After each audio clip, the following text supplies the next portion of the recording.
শুরু করছি 18 বছর বয়স পর্যন্ত, অর্থাৎ 4-14 বছর থেকে শুরু করছে, 15, 16, 17, 18 বছর পর্যন্ত আপনার 420টা যুবকের সাথে ভালোবাসা করছে। নাউজুবিল্লাহ, একটু জোরে কর। আমি বললাম মা এইটা কি সম্ভব? বলে হুজুর সম্ভব। আমি বললাম মা আর তুমি মোবাইলটা বন্ধ করো, আর আমার সাথে কথা বলো না, আমি কাটিয়ে দেই। মেয়েটা ঘুরিয়া ঘুরিয়া রিং দেয়, আমি মেয়ের ভয় বাদান মোবাইলটা বন্ধ রাখি। আবার সুযোগ পেলে মেয়েটা বলে হুজুর, কান্দা ফেললেন, বলো হুজুর আমি আপনার কাছে দুইটা কথা বলতে শুনতে চাচ্ছি, আপনি কেন মোবাইল কেটে দেন? বলে হুজুর আমার সাথে এরকম কথা বলতে লাগলেন। বলো হুজুর আর একটা কথা। কি কথা? আমি 420টা যুবকের সাথে আমি প্রেম ভালোবাসা করছি। আমি বললাম মা তুমি কেমন করে ভালোবাসা করছো? বলো হুজুর রাস্তা দিয়ে যখন আমি হেঁটে গেছি, একটা যুবক আমার দিকে যখন তাকাইছে অমনি আমি চোখ মারছি। এখন রাস্তা দিয়ে গেলে একটা যুবকরা তো মেয়েদের দিকে তাকাবেই, ওই মহিলা যদি চোখ টিপ দেয় তাহলে যুবকটা পাগল হওয়া যাবে না? কে রে আমার চোখ টিপ দিল? বলো হুজুর আবার যখন তাকাইছে আবার চোখ টিপ দিছি, আবার যখন তাকাইছে আবার চোখ মারছি। এর মানে হলো 3বার চোখ মারাও শেষ। আমার কাছে আসিয়া আমার মোবাইল নাম্বার জোগাড় করছে। বলো হুজুর এইভাবে আমি 4টা বছর 420টা যুবকের সাথে আমি প্রেম করছি। আমি বললাম ইন্না লিল্লাহ, কয় কি? কথা বুঝতেছেন না? বলো হুজুর আমি এই বাংলাদেশের মধ্যে আমি স্তর দিয়ে দেখেছি, বাংলাদেশের শতকরা আপনার 80% যুবক মেয়েদের পাগল হয়, মেয়েদের প্রেমে গুরু গুরু করে, মেয়েদের কাছে প্রেম নিবেদন করে। আর শতকরা 20টা যুবক সলিট আছে, ওদের কাছে প্রেমের কথাই বলা যায় না, ওরা গ্রহণ করে না, ওরা আমাদের গালি দেয়। হুজুর শতকরা 80% যুবকেরা রাস্তা দিয়ে হাঁটলে কুত্ত যখন আপনার মহিলা কুকুর যখন আগে আগে যায় আর পুরুষ কুকুর গুলো পিছ পিছ যায়, এইরকম 80% যুবক কুত্তর চাইতে নিকৃষ্ট।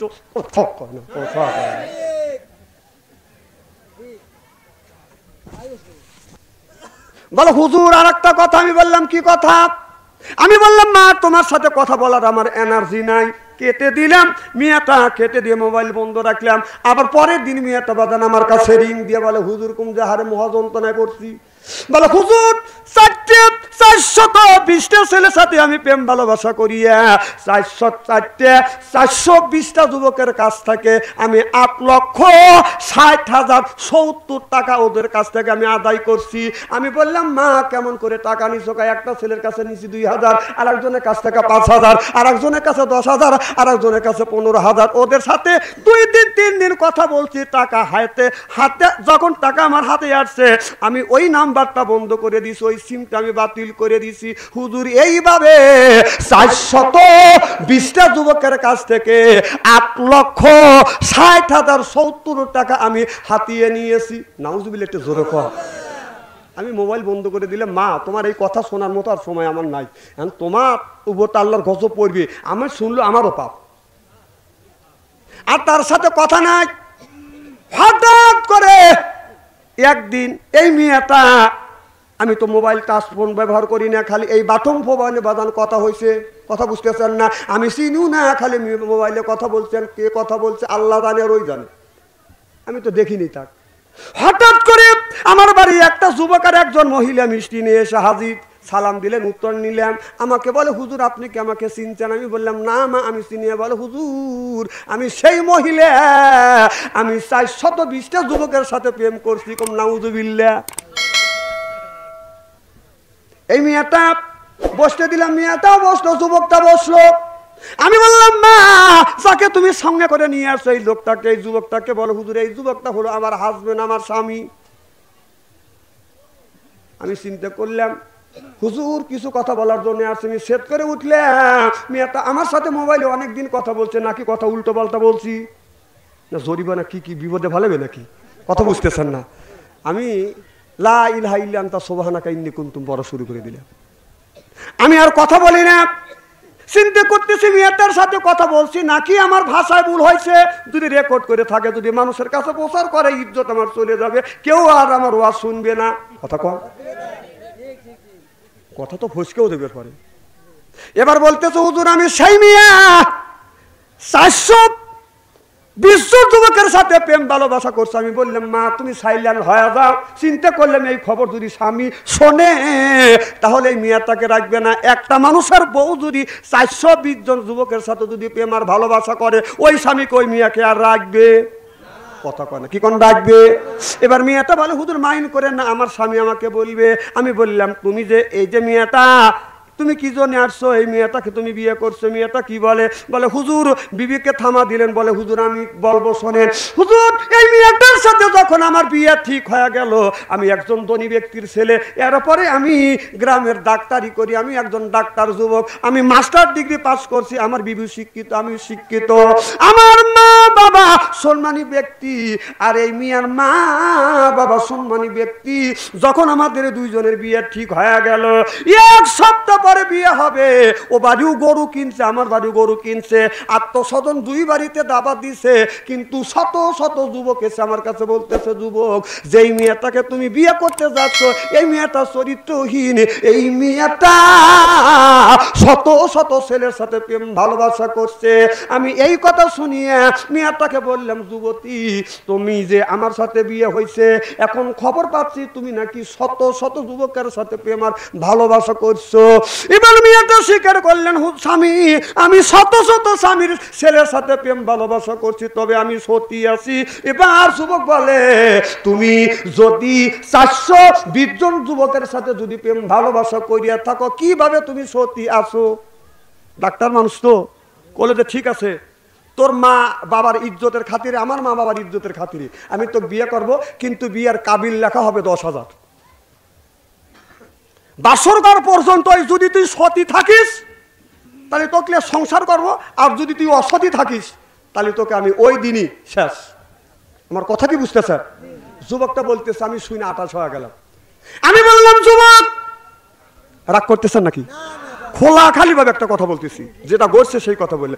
আমি বললাম যুবক কিভাবে তুমি পরীক্ষা করলে? বলো হুজুর আমি জেনারেল লাইনের ছাত্র, আমি ডাক্তার লাইনে আমি পড়াশোনা করছি, কারণ নারীদের সতীত্ব বোঝা যায় যেদিনে বাসর করা যাবে, স্বামী স্ত্রী সহবাস করবে, ওই দিনে রক্তপাত হবে, রক্তপাত হলে বোঝা যাবে এই মেয়েটা সতী আছে কি অসতী হয়ে গেছে। আমি বললাম বাবা আমরা হাদিসে পড়ছি শতকরা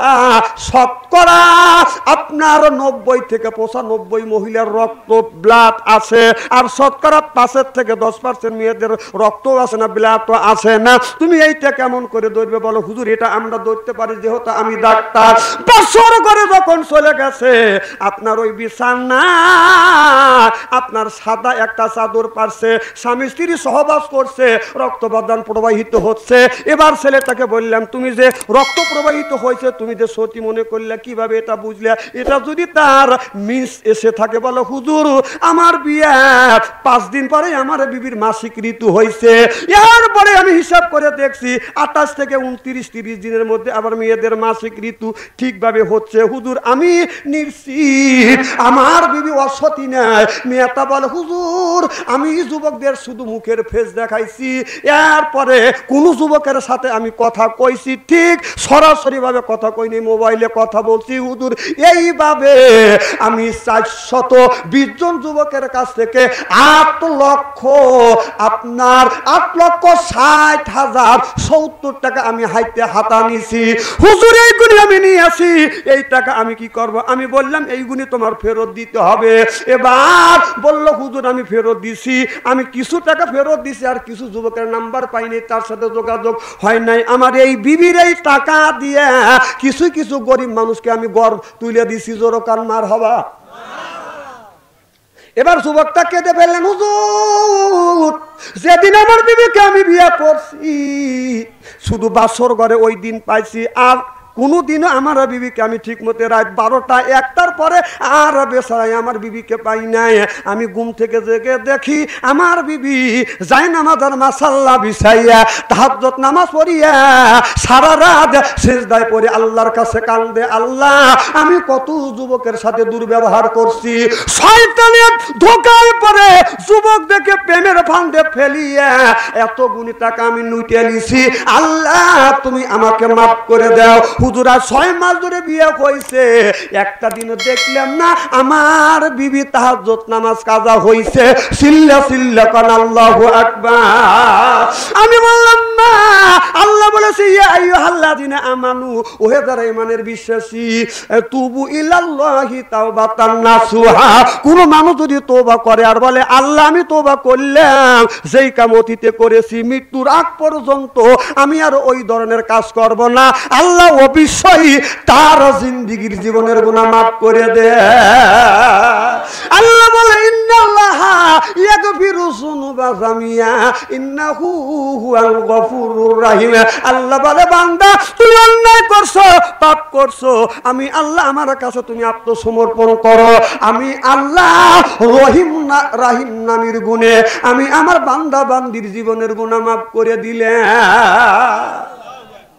ডাক্তার ছেলে বলো হুজুর আমি ডাক্তারি করে বাড়িতে আসতে আসতে রাত যদি 10টা হয় 11টা হয় 12টা হয়, এসে দেখি বিবি ঘুমায় নাই, আমার জন্য অপেক্ষা করতেছে। আর যখন আমি বাসায় আসি দুইজনে একে প্লেটে খাবার খাই। হুজুর যতদিন ধরে বিয়ে করছি আমার বিবি নিজ হাতে আমাকে গোসল দেওয়ায়, এমনকি আমার বিবি আমাকে ওযু পর্যন্ত দেওয়াইয়া দেয়। সিল্লা সিল্লা কান আল্লাহু আকবার। নারাত তাকবীর। হযরত আলী রাদিয়াল্লাহু তাআলা আনহু ওযু দিবে, এমন সময় মা ফাতেমা একটা তুলে এনে বললেন স্বামী টুলের উপরে বসো। হযরত আলী টুলের উপরে বসলেন, মা ফাতেমা একটা বদনা নিয়ে এসে বলে স্বামী আমি পানি ঢেলে দিই আপনি ওযু দেন। হযরত মা ফাতেমা এইরকম করে পানি ঢেলে হযরত আলী ওযু দেয়, বাম হাতে পানি দেয় ওযু দেয়, হাতে পানি দেয় কুলি করে, হাতে পানি নেয় নাকে পানি নেয়, হাতে পানি দেয় মুখমণ্ডল ধৌত করে, এরপরে পানি ঢেলে দেয় কইনা পর্যন্ত পা সুন্দর করে ধোয়া দিয়ে নিজের ওড়না দিয়ে অথবা শাড়ির আঁচল দিয়ে স্বামীর হাতের পানি মুখের পানি মুছে দিয়ে দাড়ি ধরে বাদাম চুমা দেয়। সুবহানাল্লাহ। না না আমাদের বিবি ওষুধ দেওয়া দিবে, ওষুধ দেয়া মুখের পানি মুছা দিয়ে দাড়ি দিয়ে চুমো দিবে। স্বামীদের তো দাড়ি তো নাই, কে কথা কন।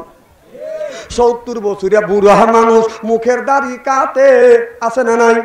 70 বছরিয়া বুড়া মানুষ মুখের দাড়ি কাটে, সাত পেল্লা গাইয়া তার রাস্তা দিয়া চলে, মনে নায়ক নায়ক ভাব ও তার যৌবনের অভাব। দাড়ি পাইকা কদম ফুল, চোখে দেখে শস্যের ফুল, চোখে দেখে শস্যের ফুল, দাড়ি পাইকা কদম ফুল, তথাপি মনে নায়ক নায়ক ভাব। 60 বছর বয়স হয়ে গেছে এখনো দাড়ি রাখে না। ছেলে মাদ্রাসায় পড়ে, ছেলের বয়স 18 বছর, তার গায়ে হলো পাঞ্জাবি, মুখে হলো দাড়ি। বাবার বয়স হলো 60 বছর, তার মুখে দাড়িও নাই, আপনার সাত গায়ে দিয়ে রাস্তা দিয়ে হাঁটে যায়। মানুষ দেখে ছেলেটাকে বলে চাচা, বাপেক বলে ভাই, বাপ কয় এ লুলু, ছেলে চাচা কয় ছেলে বুড়ো হয়ে গেছে, আর আমাকে কয় ভাই। ছেলে চাচা কয় তো লজ্জা করা উচিত। যাদের মুখে দাড়ি নেই এরা খালি মুখ নিচের দিকে দিচ্ছে। না না আমি ব্যক্তিগত ওয়াজ করি না, আমি সার্বিক কল্যাণ ওয়াজ করি। আপনার মুখে দাড়ি নেই আমি কি দেখছি নাকি? আপনি মুখ নিচের বেলে দিচ্ছেন। দাড়িটা রাখেন, দাড়ির দাম আছে না নাই? কি কারণ আছে না নাই? আরে ভাই দাড়ির কত যে মূল্য। যাদের দাড়ি নাই আপনারা কয়জন সালাম পান? বল, যার দাড়ি নাই কয়জন সালাম পান? আর আমি 1 মাইল যদি হাঁটিয়ে যাই কম করে হলে 50 থেকে 100 জন আমাকে সালাম দেয়।